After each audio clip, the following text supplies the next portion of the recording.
Mark A. Murphy, Huddersfield, West Yorkshire, United Kingdom, November 2021. Right, so these are the Zoom questions, right? So the first question is, what do you remember of writing your first poem? I remember I was 7 years old and the poem was called The Leopard, and it was one of the proudest days of my youth because my mother typed the poem up on a piece of A4 paper and pinned it to the wall. And so I knew at that moment my mother loved me, and I think it's one of the proudest days of my life. Was that influenced by the Tiger by Yes, my father bought me the Puffin Book of Poetry when I was 5 years old, and I used to read it by torchlight under the bed covers on a night.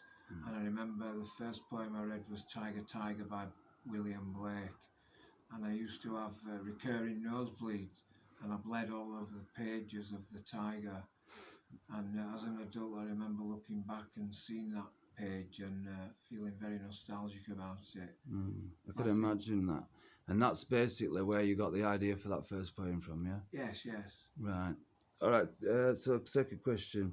Can you tell us about the first poetry book you ever read? Well, the first poetry book I read was the Puffin Book of Poetry, as I've said, which my father bought me for my 5th birthday. Right. It had everybody from William Allingham to William Blake in it. So, was that a collection of all an anthology, or was it It like was an anthology of English poetry, yeah. not romanticism or not like There that? was No. romantic poetry in it up to the Victorians, yeah. Right. All right. Yeah. So, did you have a favourite teacher at school? Yes, my English teacher, Mr. Slade, who encouraged me to read, among others, Solzhenitsyn's. Uh, the the book What? I read was Cancer Ward by Solzhenitsyn. What? What? How old were you at this? I was about 14 then. Right. So he's the first teacher that you can remember having an influence on you. Yeah, I think Mr. Slade was, a very determined and disciplined man, and he had a love of the English language, and he imparted that to his students. And in particular, I felt that, I was one of his favourites, really. Well, this ties into the second question, but I'm going to ask you separately. Were there any other subjects at school that took your fancy apart from English? Yeah, I was interested in physics and mathematics, but I don't think I've got a scientific brain particularly. I think my brain's more geared towards, the arts. Yeah, because I've always thought that you either got a brain for the English or maths. So do you go along with that? I do, yes, John. Mm-hmm. I feel as though the mathematical brain is lurking somewhere, but it's latent. It was never triggered really, except by a teacher called Mr. Hines, who was very patient with me. And I thought then I excelled at maths for a time, but after Mr. Hines retired, I stumbled back into English. Well, It was easier. my point being that like I found that, and like people I know that they're either good at maths or English. Do you agree with that? I do, yeah. I think I'm a bit dysphasic, What's that mean?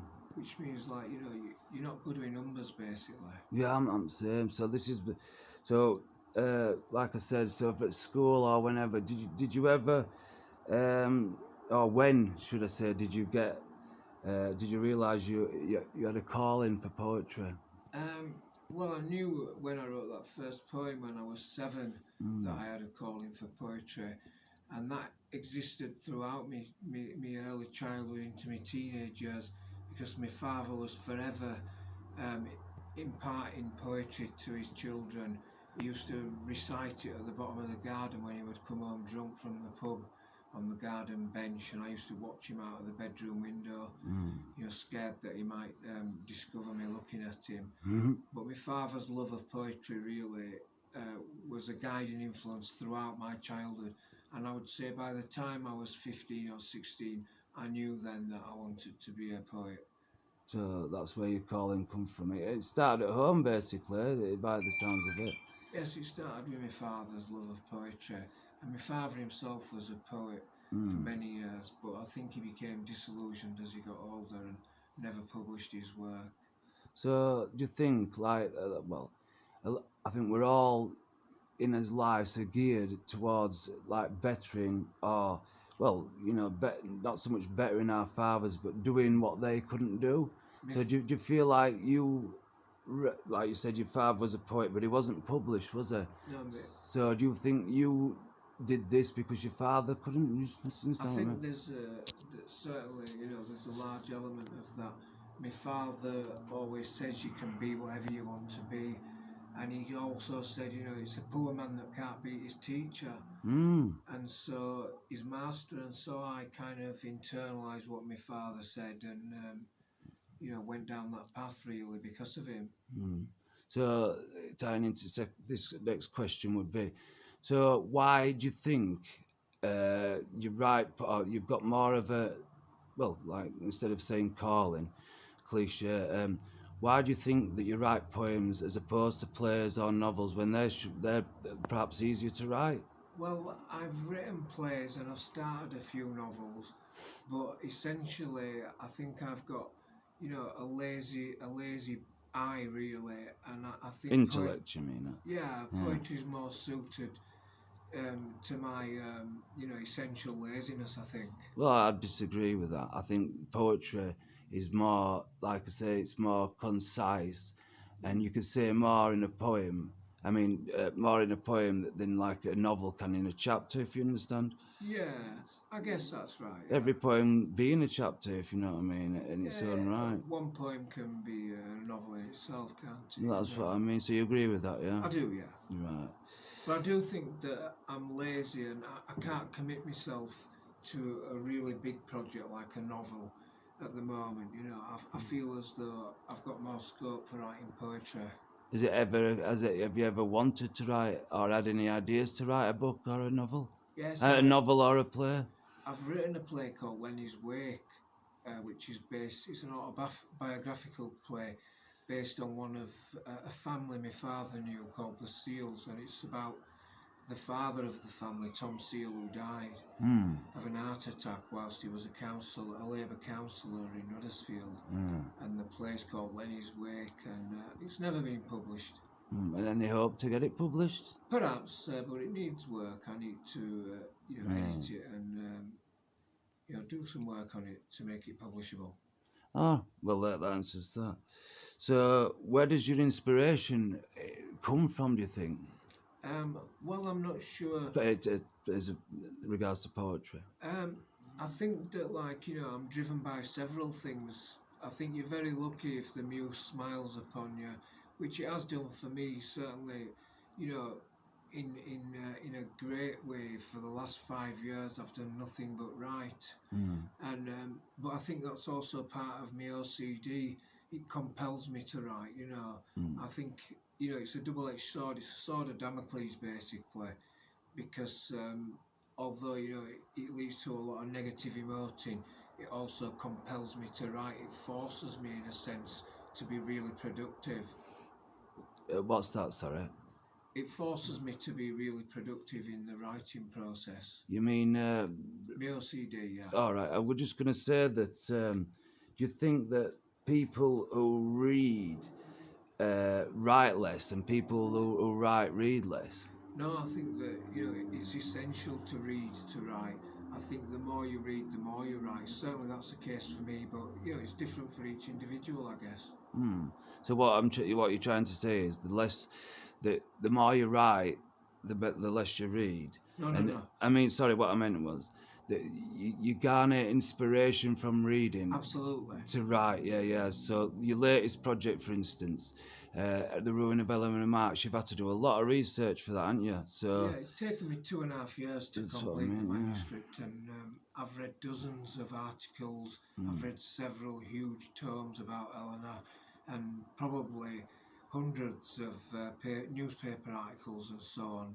Yeah, and articles in theoretical journals. Some of them extremely rare that have rested in the archives for over 100 years. Mm. So yeah, I've done an awful lot of research for Eleanor Marx, a lot of reading, thousands of pages. Well, talking of calling, did you feel like this was a project you had to do because of the lack of knowledge about the Marx family. And did you feel like basically that doing this you want, because socialism is a kind of a bad word now, and probably because it's an ton of, what's it called, tenacious, well, I was tangled up with communism, Yes, and the atrocities and its name. So, basically, are trying to clear its Yes, to some degree, I'm trying to rehabilitate Marx and his family and his ideas its philosophy, and yeah. his philosophy in the run of Eleanor Marx. I Mm, make no big project, man. yeah, I don't make any bones about it.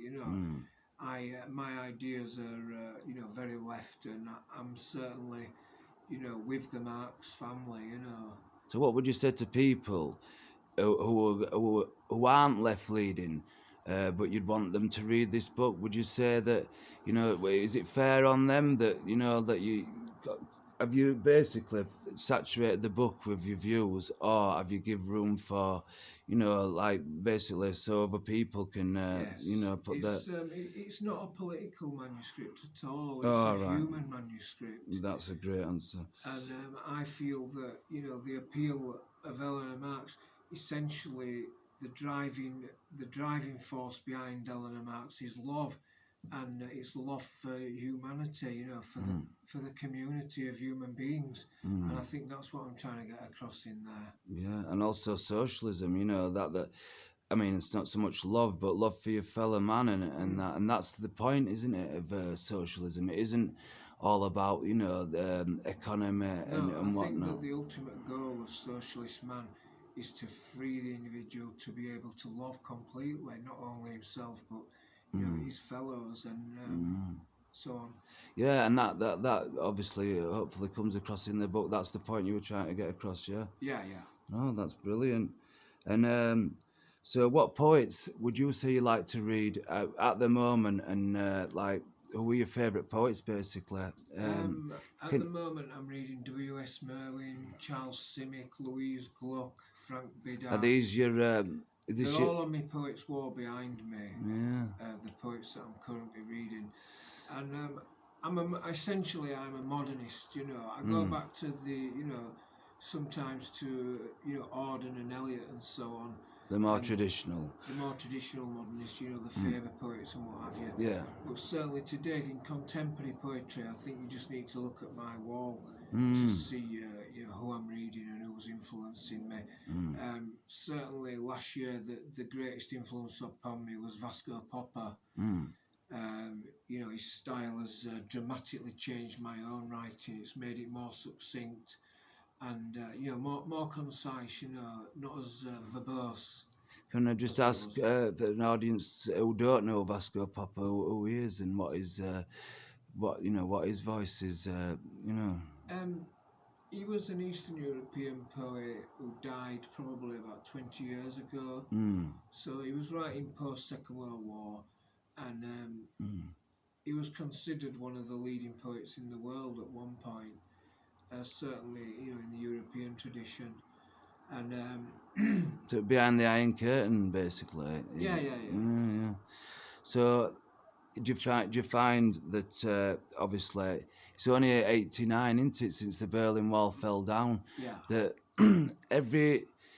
every generation finds a new foe, and then it was communism, now terrorism, and do you find that now what do you think now is a poet's kind of what are a poet's kind of point? Well, I think that poets have a responsibility to the community of human beings. We're in a privileged position to be able to write about what's happening in the world and our ideas and how that affects other people, and how they influence us.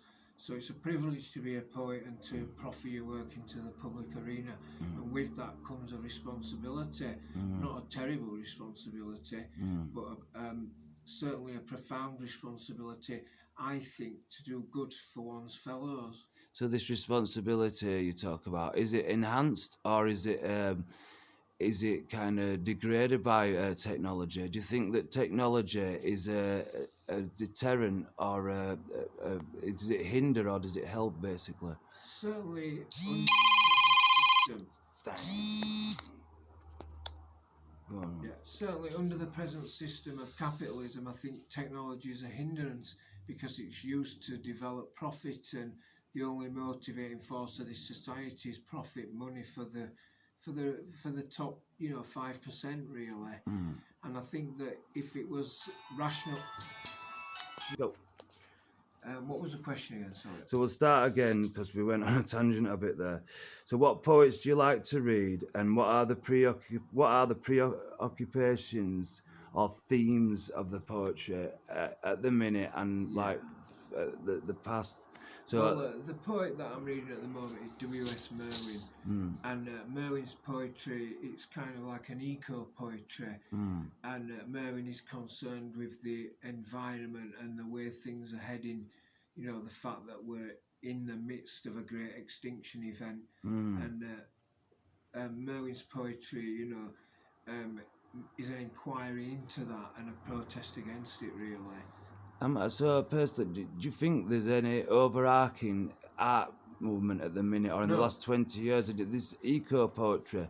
I'm personally, I don't know anything I about don't it. think it's a movement as yet, but certainly there's Could be. an environmental movement going on among the youth in the world, and Mm. perhaps young poets will take it up and embrace About Merwin. time, if you ask me. And I think that certainly for poets who have a responsibility to the brothers and sisters and so on, Mm. I think that ecological poetry is one of the fundamental ways to go. Yeah, I think that it's the only poetry worth writing in some sense. Yeah, and like I said, well, we're trying to that every generation. I remember Betjeman saying his theme was about how the buildings, these great buildings, were getting torn down and these Mm. high rises built in the place and stuff.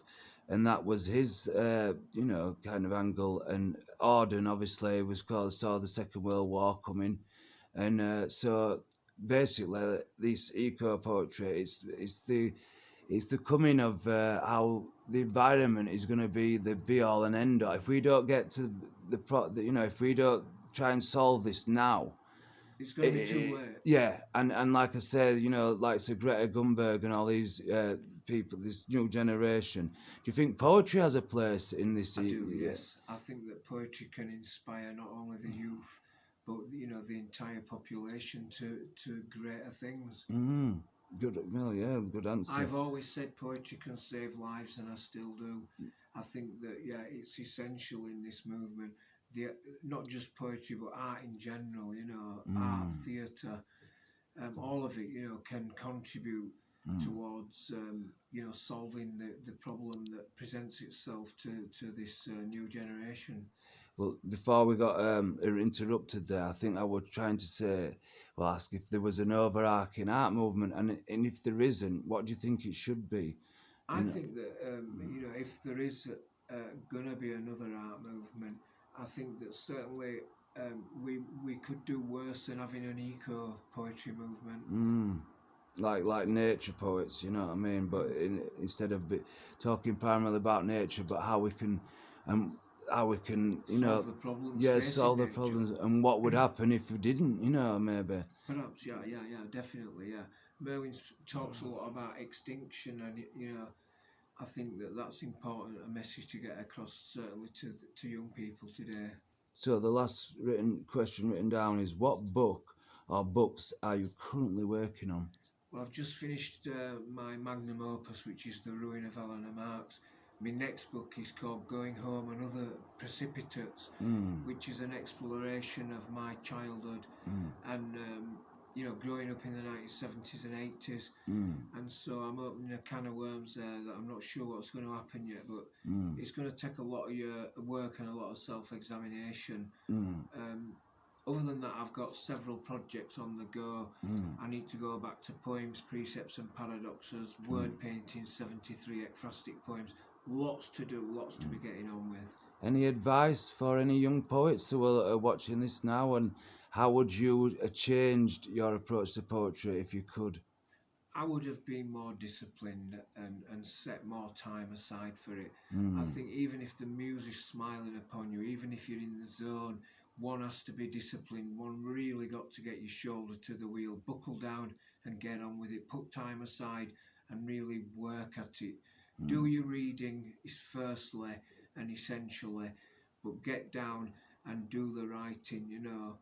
If you want to be a poet, write.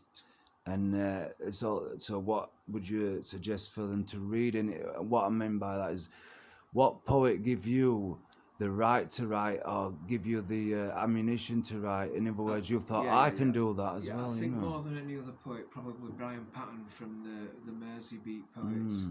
I read his work when I was a boy and throughout my teenage years, and certainly Brian Patton inspired me to greater things, and I thought, yes, perhaps I may be able to do something like that too.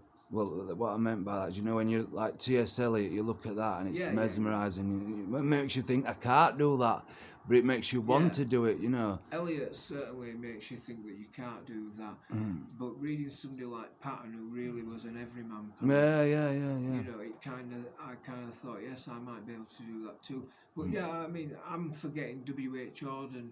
Reading Auden, certainly, you know, I took him to the pub with me for 2 or 3 years in my pocket. You carried it? Did you carry a book with you wherever you went? Yes, I carried his selected poems with me everywhere I went. Like a shield. And I used to read from it in pubs. I would get up on the chairs and tables and start reciting Auden to the the audience. What's your favourite Auden poem? Probably As I Walked Out One Evening. Essentially, you know, I'm an old romantic, you know. Can you quote us a line or a stanza from that? Yes. As I walked out one evening. No, another one, maybe not the time. Okay. It's difficult to remember, John. I can't think off the top of my head. No, after. I've got one. Go on then. The glacier knocks in the cupboard. Come on. The desert sighs in the bed. That's it. And a chink in the teacup opens a lane to the land of the dead. That's your favourite. That's one of the favourites. So do us As I Walked Out One Evening. Go on, leave us with this.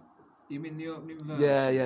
Okay. As I walked out one evening, walking down Bristol Street, the crowds upon the pavement were fields of harvest wheat, and down by the brimming river, under an arch of the railway. I heard a lover sing. I heard a lover sing under an arch of the railway. Love has no ending. Thank you, Mark Murphy. And is there anything else you'd like to say, and especially to the poets of today who are trying to publish the first collection, anything like that? What advice would you give them, as in how to navigate the modern world of publishing and poetry? Yes, well, one needs to read first and write second. But to be a poet, one needs to be. Towards publishing. Towards publishing, then I would suggest getting the Writers and Artists Yearbook and look at the the guidelines for publishing. A poet, to publish a book, needs to have a series of acknowledgements in the small, what they call the small presses, the journals and magazines and internet zines and so on that populate the World Wide Web. One has to have a publishing record in reputable literary magazines before you can publish your book. And so I would say, get your material sent out into the world, proffer it into the public arena. Be disciplined, get on with it. So, what about Poetica, for instance? And you can always send to Poetica Review, www.poeticareview.co.uk. That's what I mean. So this is your own, and this is the man who will be editing that poetry. Is it? If you send that through, is that not right? That's right. Yes, I'm the chief editor. Right. So, is anything else you'd like to say, chief editor and poet extraordinaire, Mark Murphy? Just that Poetica Review stands for the many, not the few. So get your submissions in as quickly as possible for the winter edition. Thank you for your time, Mr. Murphy, and that was very insightful. Thank you, John. Cheers.